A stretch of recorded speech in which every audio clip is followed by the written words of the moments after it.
Mon dernier livre qui est sorti il y a quelques mois, même très peu, enfin ça date du mois d'octobre alors que nous sommes en décembre, mon dernier livre s'appelle Histoire des lointains, entre réel et imaginaire. Et tout le monde me dit que c'est totalement en rupture avec ce que j'ai fait jusque-là.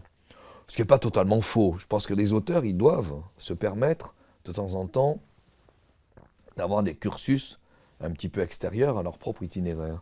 Mais en même temps, non, c'est pas étranger à des choses sur lesquelles j'avais travaillé, parce que les lointains, pour moi, c'est quand même la question portant sur comment existent les individus qui sont les plus loin, comment existe leur corps, et comment, lorsque ces lointains sont inconnus, comment on imagine leur corps. Donc j'ai beaucoup travaillé sur l'imaginaire des corps, dans l'Antiquité par exemple, alors que les hommes et les femmes de l'Antiquité ne savent pas ce qui se passe au-delà de l'océan, ne savent pas ce qui se passe au sud de l'Afrique, mais ils ont des imaginaires très élaborés sur à la fois les êtres, les animaux, les lieux, etc.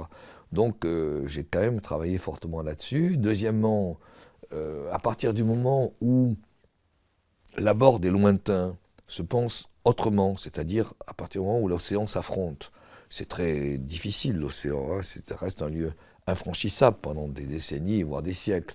Mais quand il commence à s'affronter, c'est-à-dire au fin du XVe et la Renaissance, une question nouvelle, c'est comment les êtres vivent cela, comment sur les bateaux, vous voyez, quels sont les corps sur les bateaux, comment les matelots. Donc j'ai évidemment beaucoup travaillé là-dessus.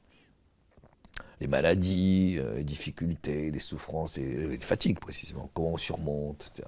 Donc c'est pas étranger évidemment à la question du corps. Puis ensuite, à partir de quand se mettent-ils à raconter? C'est-à-dire que le scorbut sur les bateaux, c'est un scorbut décrit, et puis c'est seulement au début, fin 18e, début 19e, que les individus se mettent à décrire ce qu'ils éprouvent. Vous voyez, par exemple, arriver à Tombouctou avec les chaussures déchirées, les pieds en sang, comment je ressens, voilà. Non, il y a tout ça. Mais c'est vrai que par ailleurs, bah oui, ce qui m'a intéressé, c'est comment on s'imagine les terres lointaines, comment on les affronte. Et puis une fois qu'on les a affrontés, pour aller vite, hein, parce qu'on pourrait parler longtemps de tout ça, mais une fois qu'on les a affrontés, qu'on a le sentiment que le monde il est un petit peu survolé, enfin que le monde il est un peu connu. Je pense à des textes pour les enfants. Maintenant que nous connaissons le monde, etc. L'humanité se réinvente et se crée de nouveaux lointains.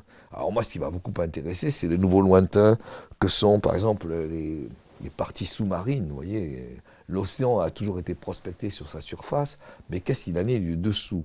Et ça, vous le voyez apparaître deuxième moitié du 19e, avec les scaphandres, les travaux sous-marins, etc. Puis évidemment le dessus. Alors j'ai beaucoup travaillé sur comment on invente un monde qui est le monde aérien, mais un monde, c'est pas simplement un espace, c'est un monde, avec la stratosphère, les températures. Vous voyez, donc l'idée, c'est comment on s'invente du lointain. Et il y a une autre idée aussi, qui est très importante à mes yeux dans le texte, qui est double. C'est d'une part l'Occident, parce que c'est quand même partir de l'Occident, mon affaire. L'Occident invente un lointain qu'il ne peut pas ne pas dominer. Donc, qu'est-ce que c'est que cette attitude de domination, voire même d'écrasement des autres, hein. La conquête américaine, c'est une suppression des Indiens, bien entendu. Donc il y a ça, mais il y a aussi comment émerge dans cette aventure et dans cet affrontement le fait qu'il y ait un intérêt scientifique.